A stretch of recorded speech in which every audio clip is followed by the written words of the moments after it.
Nkechi loved to cook. Every Sunday, she would make jollof rice with fried plantains that filled the whole house with a delicious smell. Everyone said Nkechi's food was the best they had ever tasted.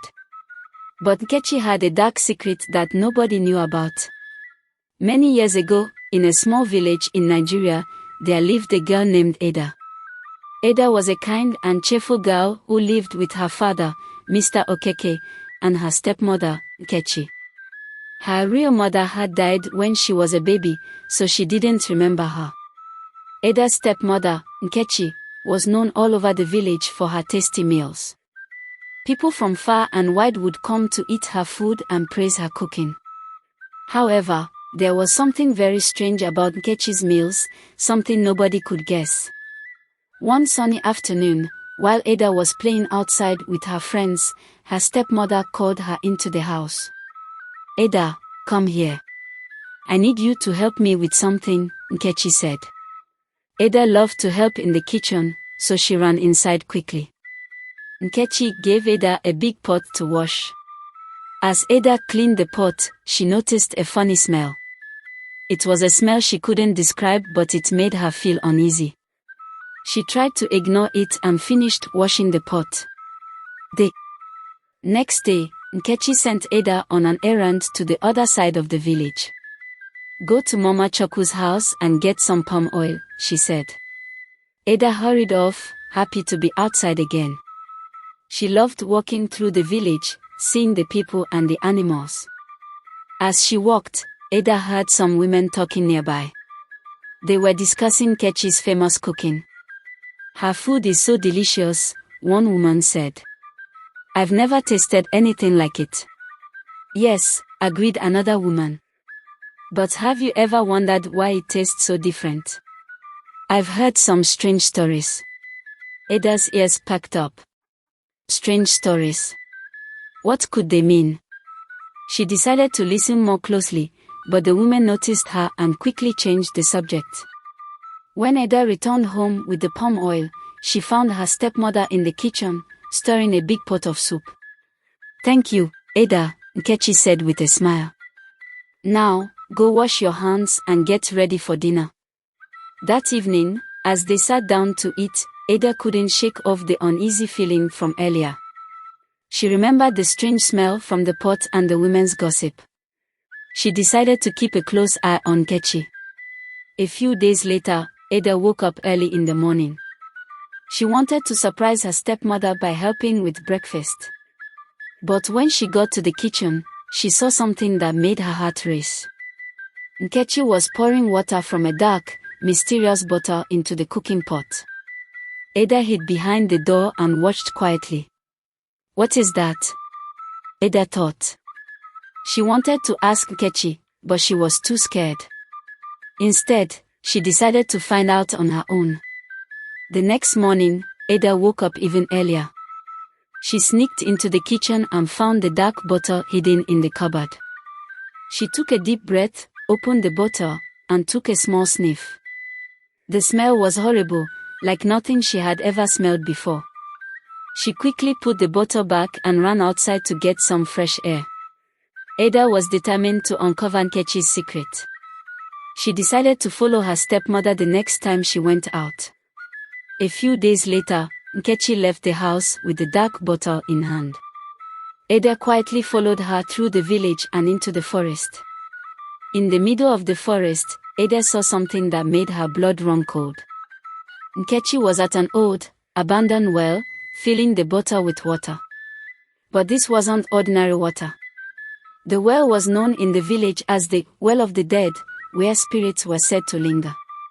Ada gasped and ran back home, her heart pounding. She now knew the terrible secret behind Nkechi's delicious meals. But what could she do?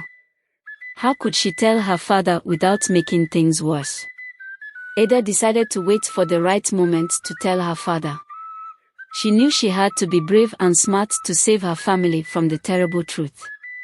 Days passed, and Ada struggled with what to do. She couldn't keep the secret to herself any longer, but she was afraid of what might happen if she told her father. What if he didn't believe her? What if Nkechi got angry and punished her? One evening, as they sat down for dinner, Ada's father noticed that she was unusually quiet. "Is everything okay, Ada?" he asked, concerned. Ada took a deep breath and looked at her father. "Daddy, there's something I need to tell you," she said, her voice trembling. Her father looked at her with surprise. "What is it, Ada? You can tell me anything." Ada glanced nervously at Nkechi, who was serving the food. She leaned in closer to her father and whispered, I think Nkechi's cooking. I think she's been using water from the well of the dead." Her father's eyes widened in shock. He glanced at Nkechi, who froze in place, her hands trembling. "Is this true, Nkechi?" he asked, his voice stern. Nkechi hesitated for a moment, then nodded slowly. "Yes, it's true," she admitted, her voice barely above a whisper. "I wanted my cooking to be the best in the village, so I made a deal with the spirits of the well." Ada's father was speechless. He couldn't believe what he was hearing. "How could you do such a thing?" he exclaimed, his voice filled with anger and disappointment. Nkechi hung her head in shame. "I'm sorry," she said quietly. "I didn't think about the consequences. I just wanted to make people happy with my cooking." Ada's father sighed heavily and looked at Ada. "Thank you for telling me, Ada," he said softly. "I'm proud of you for being brave enough to speak up." Ada smiled weakly, relieved that her father believed her. But she knew their troubles weren't over yet. They had to find a way to undo Nkechi's deal with the spirits and make things right again. Determined to make things right, Ada and her father sought the help of the village elder, Mama Chaku. Mama Chaku was wise and knowledgeable about such matters, and she agreed to help them. Together, they performed a special ritual at the well of the dead, asking the spirits for forgiveness and promising to never disturb them again. As they poured clean water into the well, they felt a sense of peace wash over them, knowing that they had made amends. From that day on, Nkechi vowed to use only the freshest and purest ingredients in her cooking. And although her meals might not have the same magical taste as before, they were still enjoyed by all who tasted them. As for Ada, she learned the importance of speaking up when something is wrong, even if it's difficult or scary. She realized that keeping secrets only causes more harm in the end, and that true bravery lies in doing what is right, no matter the consequences. And so, the village lived happily ever after, knowing that they had overcome a great challenge together and emerged stronger because of it.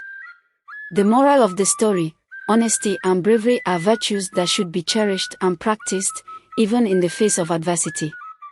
Keeping secrets can lead to trouble, but speaking up and doing what is right will always lead to peace and harmony.